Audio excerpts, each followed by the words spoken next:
I mean, you seem to you pull out quotes from William Blake, from things that have been written 200 years ago. Your analogies are fantastic, so rich in your use of language.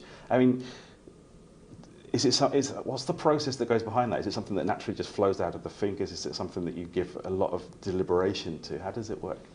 It's probably just desperation, to be honest. Desperation? Yeah, I mean, I suppose I was always quite interested in literature, and I mean, sure. we were just talking about going to university. I studied English at university, yeah. So I always like the idea of the conceit, where you take something unrelated and relate it to the object you're talking about. So I guess I kind of started from that idea of writing into it to try and shed a bit of light. And there's a tradition in this country of writing about sport in a way that relates it to wider things in life. And I guess this is a good time, a bit of a golden age for media coverage of sport and sports writing in this country. You wouldn't have been able to write like that 20, 30 years ago. But now people consume this stuff and are willing to read it and, sure. and find it interesting. Is it partly necessitated then by the shift towards digital and satellite TV, and where you can get match footage on the internet instantly, and so the demand for factual match reports is a bit less so, and the demand therefore for a bit more colour is increased as a result? I think you're absolutely right. We talked about this recently. If you were to design sport now, you'd have the television camera, the action, the commentator. You wouldn't have a guy writing words to go on a piece of paper to describe it. That would not be part of your plan. But it's, there's always been this tradition of people writing reports, so it still happens. But I think the match report as a thing is probably dead, because most people have access. People can watch it. You don't need a guy telling you what you've just seen. But people always want to talk and debate and discuss, and that will go on, hopefully, for a bit longer.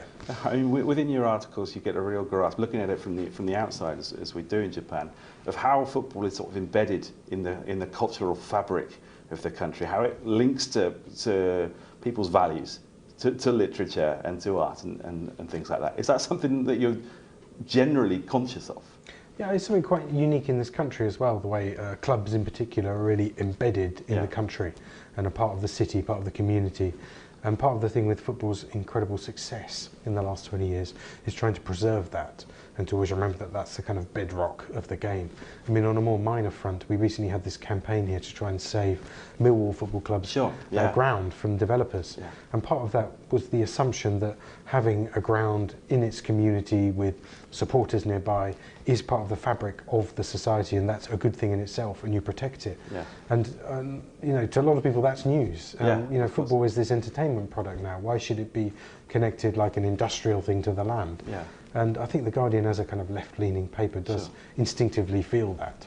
I mean, the journalist's job, of course, is to find and then to tell, to convey the story. How rich do you see the current Premier League in terms of its story value? It's obviously changed so much over the last 20 years. It's kind of amazing, isn't it? I mean, we tend to kind of laugh at it and say it's very simplistic. But it is an amazing thing. It's a bit like Dickens. It's sort of pot boilers, isn't it?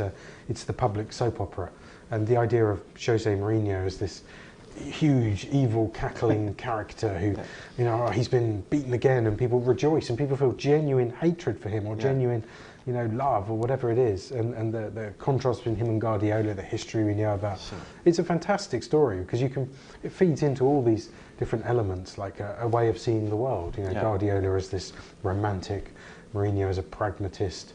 I mean, you can even get a bit of Catalan nationalism in there, and the Premier League is brilliant at stories. It's not brilliant at making players, but it's brilliant at stories. Finally, you also write on cricket, which is a sport that I've tried and failed to get Japan on Japanese TV to take any interest in whatsoever. But in your far more richer use of words, what is cricket to the British people? Well, cricket's the summer game here. It's the sort of pastoral game. Cricket was the first spectator sport. Nottingham Trent Bridge was the first place anyone ever put a rope around a game and charged people to watch it. It was like an outdoor picnic. Well, I suppose for a Japanese audience, you'd say it's like a good version of baseball. Imagine baseball where you don't just slog the ball over in one position. But what they'll say to that is, yes, but why does it take 5 days?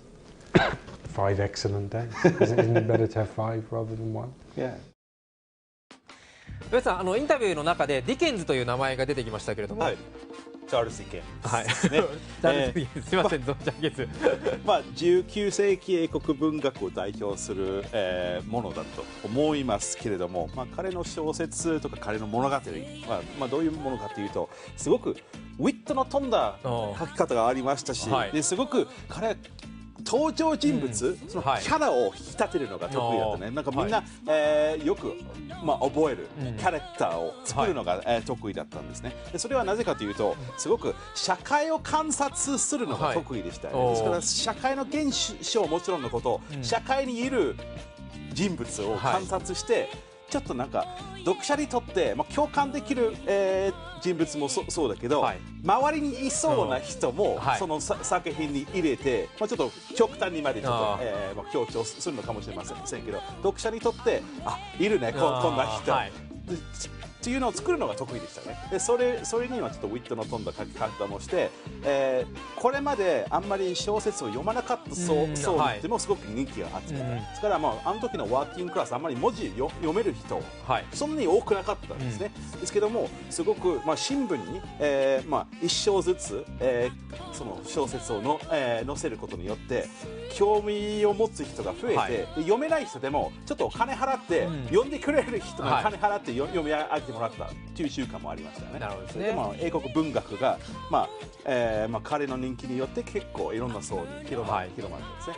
今回このディケンズという名前もすぐに出てきまして、そういう話も出ましたし、やはり、インタビューの中で言っていましたが、いろいろなことに関連づけて書いていくっていうね、それが、我々がいつも紹介しているのはまさにそうなんですが。そうですね、でも彼の言う通り、確かにそれは英国文化の一つでもあるんですよね。もうマッチレポートだけじゃなくて、で技術を分析するというよりも、やっぱりそういう面白い書き方にするというのが楽しいとか面白いと思っている人が多いかもしれませんね。なるほどですね。ちなみにローネーさんはベンさんと同じオックスフォード大学卒業ということで、先輩後輩の間柄ということですね。明日のフットウェンズで渡辺一平さんをゲストに迎えて、マンチェスターシティのオタメンディを分析します。それでは今日はここまでです。